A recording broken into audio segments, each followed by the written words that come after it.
Hello everyone, I am Neha and welcome back to my channel. In this video, we will talk about process of counseling. इस topic है IGNOU MPCE 021 counselling psychology का है। इससे पहले भी हमने 022 के काफ़ी टॉपिक्स एंड 023 के ऑलमोस्ट सारे टॉपिक्स कवर किए हुए हैं। वीडियो अपलोडेड है, आप जाके वीडियोस देख सकते हैं, ठीक है। एंड 022 का भी मैं पूरी लिस्ट ही दे दूँगी डिस्क्रिप्शन में, आप वहाँ से देख लेना। एंड इम्पॉर्टेंट क्वेश्चंस और सब कुछ मैं लिंक में दे दूँगी, क्योंकि एग्ज़ाम्स आ रहे हैं तो आपको अपनी प्रिपरेशन स्टार्ट कर देनी चाहिए। सो जो प्रोसेस ऑफ काउंसलिंग है, ये टॉपिक जब मैंने एग्ज़ाम दिया था, आई थिंक 2022 अगस्त में दिया था मैंने, तो उस टाइम पर भी ये क्वेश्चन आया हुआ था। तो इसका जो आंसर है ना काफ़ी लेंदी है, तो आप इसको अच्छे से प्रिपेयर कर लेना। बस आपको पॉइंट्स पता होने चाहिए, ठीक है। एक्चुअली में उन पॉइंट्स की मीनिंग क्या है ऑल ओवर आप लिख सकते हैं। तो इसीलिए इस टॉपिक को हम डिस्कस करते हैं। ये जो यूनिट है ना, प्रीवियस वीडियोस अगर आप देखोगे मेरी MPCE 021 की, तो हमने क्लाइंट क्वालिटीज़ और counsellor qualities and SOLER technique के बारे में डिस्कस किया था। तो ये उसी यूनिट का है, बेसिकली ब्लॉक 1 एंड यूनिट 2 का है, ठीक है। एंड ब्लॉक 1 की यूनिट 1 हम ऑलरेडी डिस्कस कर चुके हैं, वीडियो अपलोडेड है, आप देख सकते हैं।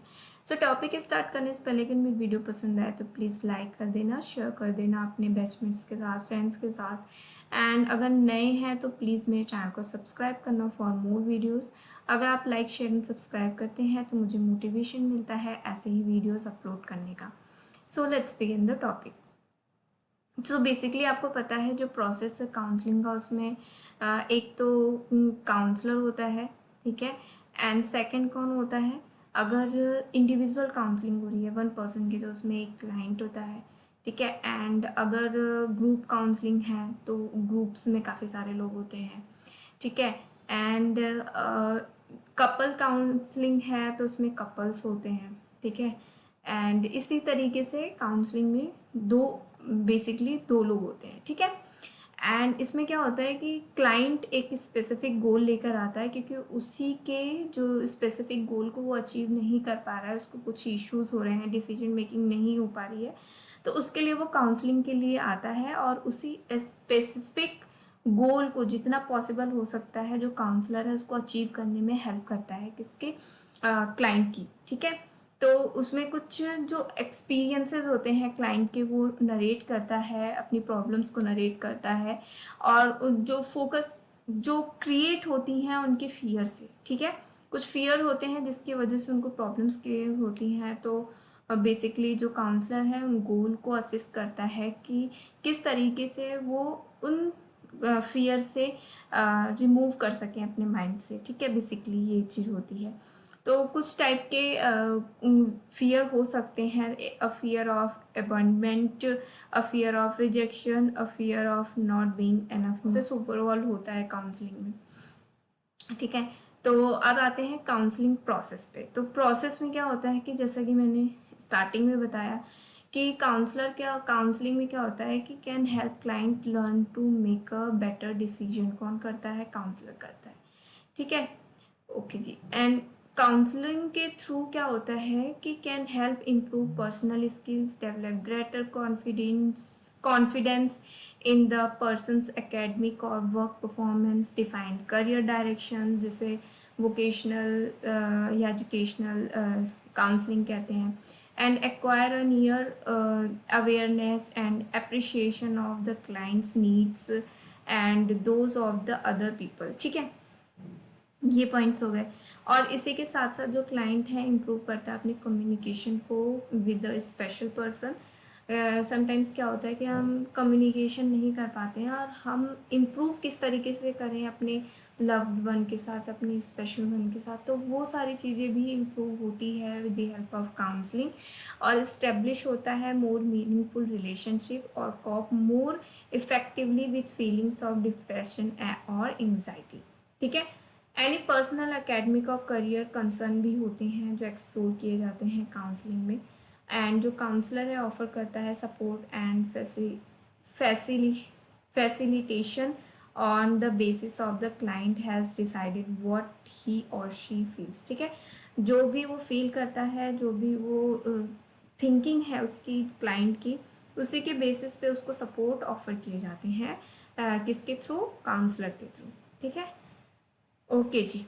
सो स्टेप्स इन काउंसलिंग प्रोसेस में कुछ बेसिक स्टेप्स हैं काउंसलिंग इन्वॉल्व पीपल इन, जैसे कि फर्स्ट है gaining recognition for their skills and experience, जो कि क्लाइंट है उनके स्किल्स एंड एक्सपीरियंसेस को रिकॉग्नाइज करना।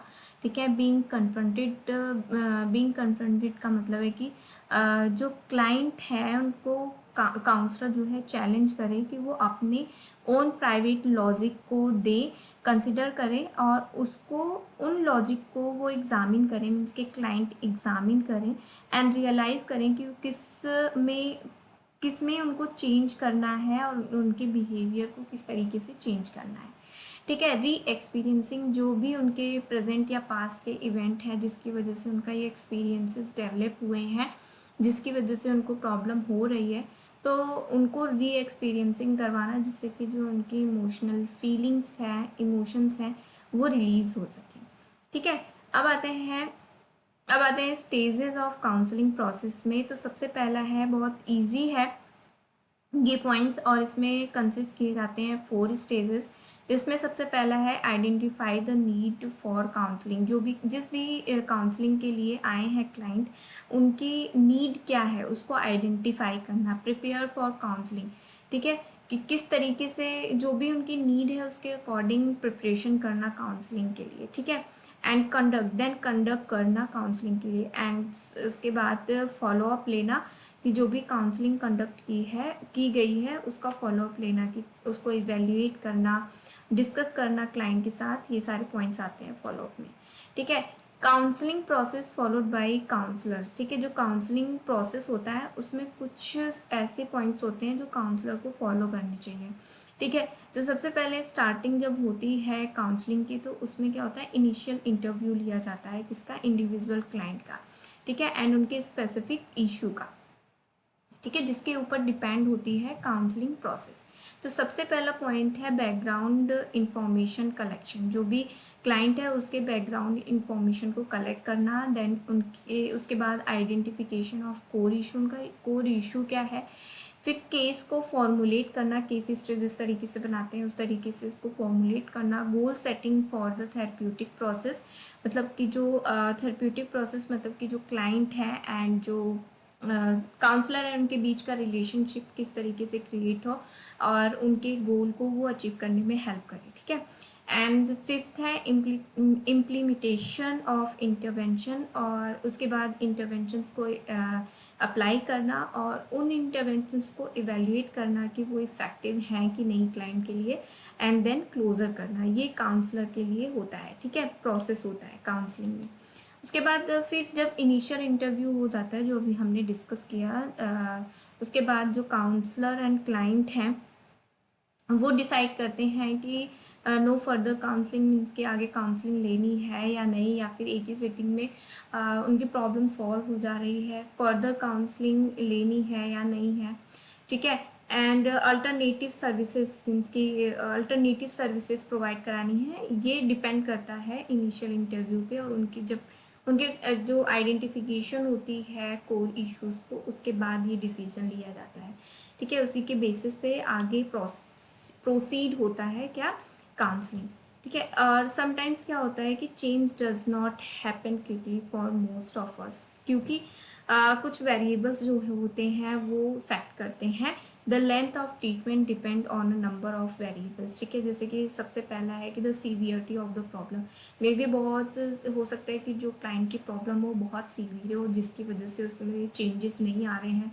मोटिवेशन ऑफ द क्लाइंट, जो वो काउंसलर से मोटिवेट नहीं हो पा रहा है, वो उसकी वजह से भी चेंजेस नहीं आ पाते हैं। द टाइप ऑफ प्रॉब्लम, ये भी हो सकता है कि जो क्लाइंट ने या फिर हमने आइडेंटिफाई किया है प्रॉब्लम वो ना होकर कोई और प्रॉब्लम हो। The age of the client, ये भी मैटर करती है, क्योंकि हो सकता है कोई बच्चा हो, ठीक है, एंड बहुत ही ज़्यादा एज के जो अपनी वर्ड्स को या फिर अपने एक्सपीरियंसेस को या फिर इश्यूज़ को डिस्क्राइब नहीं कर पा रहे हैं, जिसकी वजह से उनके चेंजेस नहीं हो रहे हैं उनके बिहेवियर में।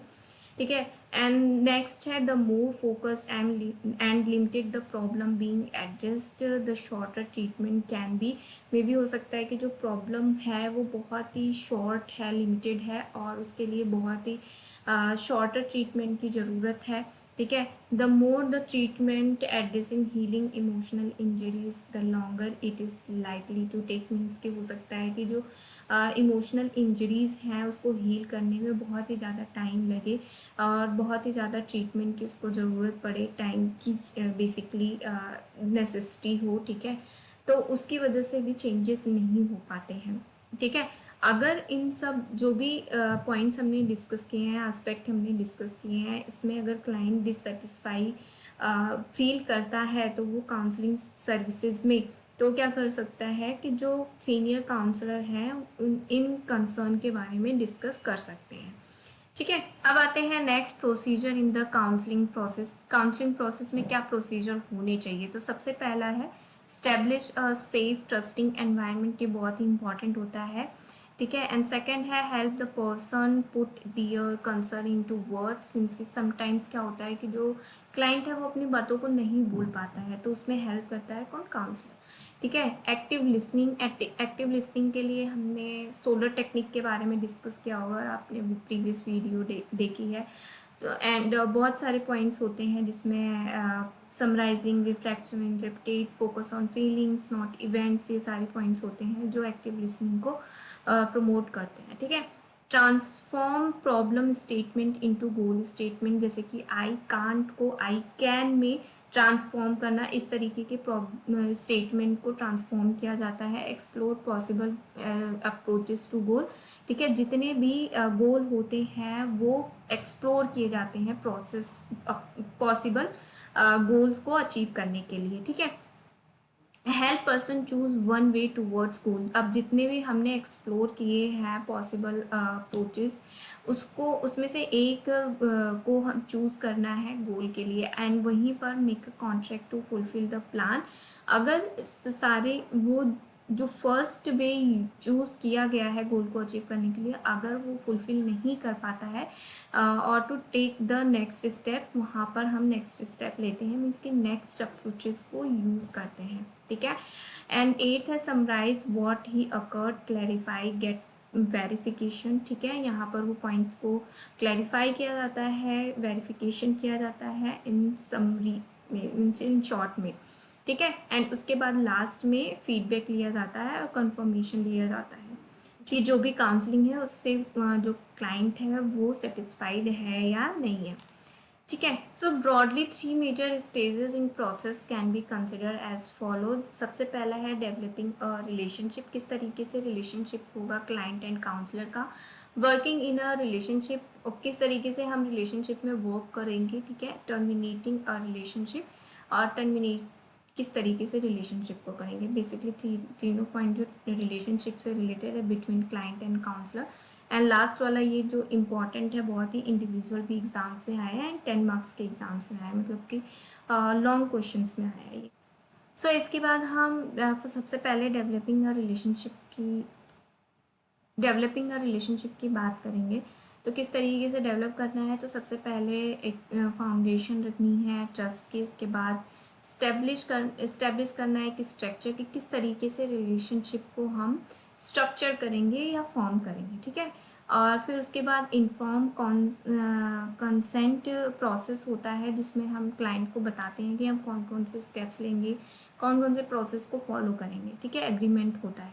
ठीक है। एंड उसके बाद जो काउंसलर हैं एंड क्लाइंट का जो रोल है वो डिफाइन किया जाता है। Developing collaborative working alliances. ठीक है। जिसमें वो वर्क कर सकें, डेवलप कोलैब करके। ठीक है।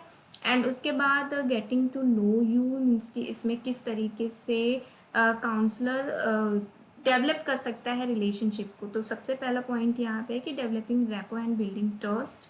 सेकेंड है create core conditions necessary for counselling. तो वन बाय वन हम इसको डिस्कस कर लेते हैं। ठीक है। तो सबसे पहले आते हैं developing rapport and building trust. तो इसमें सबसे पहला है प्रेडिक्टेबिलिटी एंड कंसिस्टेंसी। तो इसमें ये पॉइंट है कि अगर आप एज अ काउंसलर जो भी अपॉइंटमेंट फिक्स करते हैं तो उसी दिन उस अपॉइंटमेंट को रख के चेंज ना करें, जिसकी वजह से जो रिलेशनशिप है वो क्लोज डेवलप होता है। कंसिस्टेंसी रहेगी तो उसमें भी जो रिलेशनशिप है वो बहुत ही अच्छा डेवलप होता है, ठीक है। और जो काउंसलिंग होती है वो इसकी वजह से इफेक्टिव होती है। टेस्टिंग कि जो काउंसलर है वो एक थर्ड पर्सन पे अचानक से जाता है और उससे अपनी बातों को शेयर करता है, वो ट्रस्ट एक डेवलप नहीं हो पाता है। तो ऑन दैट टाइम जो क्लाइंट है वो टेस्टिंग लेता है काउंसलर की। जो भी अपॉइंटमेंट इस्टेब्लिश होती है उस पे न जाकर वो ये चेक करता है कि देखें कितना सीरियस है काउंसलर हमारे प्रॉब्लम को लेकर, ठीक है। तो वो एक तरीके से टेस्टिंग करता है काउंसलर की। इस्टेब्लिश कॉन्फिडेंशियलिटी कि जो भी इंफॉर्मेशन है वो कॉन्फिडेंशियल हो, ठीक है। ये एक ट्रस्ट को इस्टेब्लिश करता है, ठीक है। एंड गोल सेटिंग की किस तरीके से वो अपने गोल को अचीव करेगा, ये सारी सेटिंग्स भी प्रोवाइड कराना क्लाइंट को, ठीक है। ओके जी, अब आते हैं core condition necessary for successful counselling. इसमें क्या है कि रॉजर ने 1957 में दिया था कि किस तरीके से core condition needed a building a relationship. तो सबसे पहला उन्होंने एम्पैथेटिक अंडरस्टैंडिंग बताया था कि किस तरीके से आप प्रमोट कर सकते हैं रेपो एंड रिलेशनशिप को एम्पैथी के थ्रू। अनकंडीशनल पॉजिटिव रिगार्ड्स, ये भी पॉइंट्स आपको पता है रॉजर ने ही दिए हैं। तो इसमें कंसिडर किया जाता है client as person of worth and is separate from action, ठीक है। एंड थर्ड आता है कॉन्ग्रुएंस, दैट मीन्स कि यहाँ पे genuine self in client interaction, या फिर आप कह सकते हो कि नॉन जजमेंटल आप यहाँ पर शो करें, जिसकी वजह से आपका रिलेशनशिप और अच्छा बिल्ड होता है, ठीक है। कार कार कफ ने 1969 में भी कुछ पॉइंट्स ऐड किए थे। सबसे पहला तो रिस्पेक्ट किया था, सेकंड किया था कन्फ्रंटेशन जो कि प्रमोट करता है रियलिस्टिक एंड एक्यूरेट व्यू को, क्योंकि जो काउंसलर है वही क्लाइंट को चैलेंज करता है अपने लॉजिक, अपने private logic point of view को, और उसी के थ्रू जो क्लाइंट है अपने बिहेवियर में चेंजेस लाते हैं। अगर उन्हें ये लगता है कि हाँ, अगर ये पॉइंट ऑफ व्यू मेरा सही नहीं है, ये लॉजिक सही नहीं है, अगर उसमें कुछ मिसबिहेव करते हैं क्लाइंट, तो उसको करेक्ट करता है काउंसलर, उस पे वहाँ पे करेक्शन करता है, ठीक है। इमीडिएसी का मतलब है कि इमीडिएट कोई भी इवेंट ऑर्गेनाइज करा के इनवाइट कर देना क्लाइंट को, ठीक है, जो कि consideration of problem with here and now attitude जो कि प्रोवाइड कराता है, ठीक है। एंड कंक्रीटनेस की किस तरीके से paying attention on what is practical in the process, ठीक है। उनको ये रियलाइज़ कराना कि जो भी हम प्रोसेस कर रहे हैं वो प्रैक्टिकली बहुत ही सक्सेसफुल है उनकी काउंसलिंग के लिए, ठीक है, क्लाइंट के। सेल्फ डिस्क्लोजर बहुत ही ज़्यादा इम्पॉर्टेंट होता है काउंसलिंग रिलेशनशिप में। तो जो काउंसलर हैं वो भी प्रमोट करें पॉजिटिव परसेप्शन को and appropriate focus in counselling relationship, ठीक है।